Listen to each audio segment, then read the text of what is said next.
దేవుని స్వరం. నిర్గమకాండము 14వ అధ్యాయము 15వ వాక్యము నుండి 18 వరకు.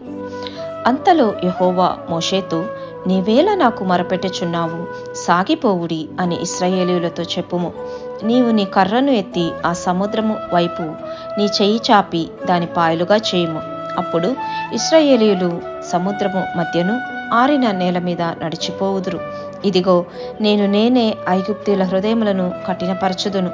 వారు వీరిని తరుముదురు. నేను ఫరో వలనను అతని సమస్త సేన వలనను అతని రథముల వలనను అతని గుర్రపు రౌతుల వలనను నాకు మహిమ తెచ్చుకొందును. నేను ఫరో వలనను అతని రథముల వలనను అతని గుర్రపు రౌతుల వలనను మహిమ తెచ్చుకొనున్నప్పుడు నేను యెహోవానని ఐగుప్తీయులు